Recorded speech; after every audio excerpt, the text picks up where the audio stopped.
हरि ओम. योगदास जय गणेश जोशी यांनी प्रवचनांमधून सांगितलेले कथामृत क्रमांक 260 ज्ञानी अज्ञान. ज्ञानी अज्ञान ही एक विलक्षण गोष्ट आहे. आपल्याला जर ती साध्य झाली तर आपले आयुष्य केवळ आनंदमय होईल. मी एकदा रेल्वेने मुंबईहून दिल्ली असा प्रवास करत होतो. वाटेत स्टेशन्स लागत होती. महत्त्वाच्या मोठ्या स्टेशन्सवर गाडी थांबत होती, पुढे जात होती. असेच एक स्टेशन येऊन गेले आणि थोड्या अंतरावर सिग्नल नव्हता म्हणून गाडी थांबली. 5-10 मिनिटे झाल्यावर प्रवासात चुळबुळ सुरू झाली. काही अतिउत्साही प्रवासी खाली उतरले आणि चौकशी करून परत आले.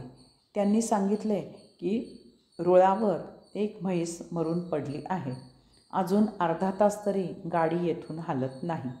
ही वार्ता समजताच जवळजवळ सर्वच जण खाली उतरले. माझ्या पलीकडे एक गृहस्थ पुस्तक वाचनाचा आनंद घेत होते. त्यांना कोणीतरी म्हटले की चला पाहायला. त्यावर त्यांनी नकार दिला. नकार देताना ते म्हणाले, कोणतीही जागा ही पहिल्या जागेपेक्षा वाईट असते. मग पहिली जागा सोडा कशाला. हे ते स्वानुभवावरून बोलत होते. कोठेही जाण्यात किंवा न जाण्यात काहीही अर्थ नसतो असा त्यांचा अनुभव सिद्धांत होता. आपण बसल्या जागी इतर जागांबद्दल अज्ञानी असलो तरी काही फरक होत नाही. हे अज्ञानी राहण्याचे ज्ञान त्यांनी भरपूर हिंडून मिळविले होते. एखाद्याजवळ लाख काय 1 रुपयाही नसतो, त्यामुळे तो निर्धन असतो. त्याला पैशाचे सौख्य नसते. एखादा लाख रुपये गमावून निर्धन झालेला असतो. त्याला पैसे गमावून उमजते की पैशात सौख्य नसते. दोघांच्या निर्धनतेत पैशात सौख्य नसते. या दोघांच्या अनुभवात फरक आहे. बाळकोबा भारत भ्रमण करून आले होते. त्यांचा मित्र यात्रेला जाणार होता. त्याने बाळकोबांना विचारले की कोठे काय काय पाहण्यासारखे आहे. बाळकोबा म्हणाले, कोठेही काही पाहण्यासारखे नाही. तुला हा अनुभव घ्यायचा असेल तर तू यात्रेला जाऊन ये. बाळकोबांना यात्रा करून पाहण्यास योग्य अशा स्थळांचे अज्ञान मिळाले होते. त्यांच्या मित्राला यात्रा न केल्यामुळे पाहण्यास योग्य अशा स्थळांचे अज्ञान आहे. बाळकोबा ज्ञानी अज्ञानी आहेत. त्यांचा मित्र अज्ञानी आहे. ही स्थिती एकदा का प्राप्त झाली की जीवनात कैवल्य साधते. मी परदेशी असताना माझा घरगडी लाईटवर झगमगणारे ख्रिसमसचे झाड घेऊन आला आणि म्हणाला, साहेब हे घरात लावा म्हणजे घरात शांतता आणि आनंद निर्माण होईल. तेव्हा मी त्याला म्हणाले की आत्ता माझ्या घरात शांतता आणि आनंद नाही असे तुला कोणी सांगितले. असेच एका रविवारी सकाळी मला मित्र म्हणाले, 2 पेग अमुक व्हिस्कीचे घे. आठवड्याभराची कटकट विसरून फ्रेश होशील.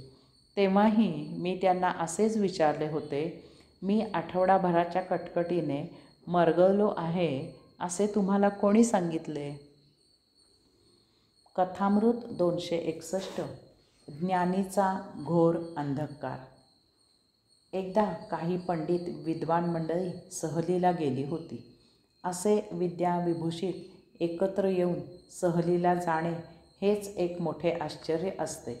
कारण त्यांच्यात आपापसात इतके विरुद्ध टोकाचे मतप्रवाह असतात आणि त्यामुळे वाद असतात की आपल्यासारख्या सामान्य जनांना तुमचे ते तत्त्व नको पण वाद आवरा असे होऊन जाते.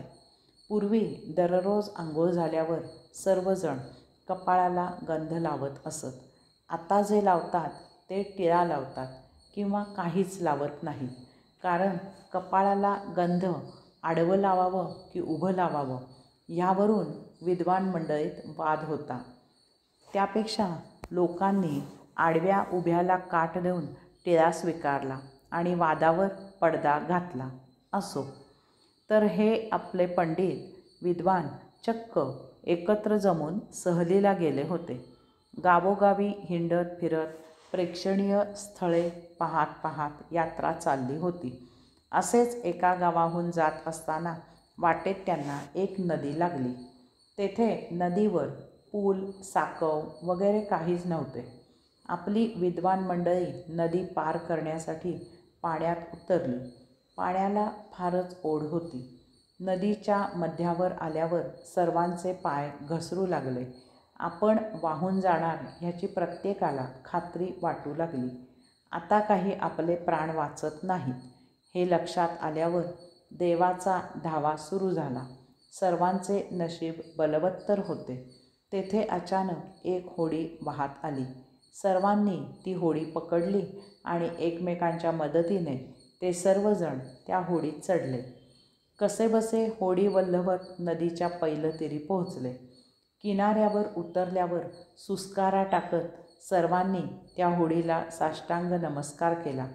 परंतु आता मोठा प्रश्न निर्माण झाला की ज्या होडीने संकटातून आपले प्राण वाचवले त्या होडीचा त्याग कसा करायचा. तेव्हा त्यांनी ती होडी हाताने वर उचलून आपल्याबरोबर इतर सामानासारखी गावोगावी हिंडवायला सुरुवात केली. आपली हीच मोठी शोकांतिका आहे. पैलतीरी पोहोचल्यावरही आपण बरोबरचे गाठोडे सोडायला तयार नसतो. पैलतीरी आल्यावरही आपण आपली मूर्ती, पूजापाठ, मंत्रतंत्र, ज्ञान सोडायला तयार नसतो. साधन वापरून वापरून तेच साध्य होऊन जाते. साधन आणि साध्य ह्यात आपण भेद करू शकत नाही. त्यामुळे मुक्ती मिळाली तरी अमुक्त अवस्थेतच गटांगळ्या खात राहतो. ईशावास्य उपनिषदामध्ये एक मंत्र आहे, अंधम ममहा प्रविशन्ति ये अविद्याम उपासते ततः भूयः एव ये उ विद्यायाम रताः. ह्याचा अर्थ आहे की जे अविद्येची उपासना करतात ते गाढ अंधारात प्रवेश करतात. जे विद्येमध्ये गळून जातात, रममाण होतात, ते त्याहूनही जास्त घोर अंधारात गडप होतात. हरि ओम.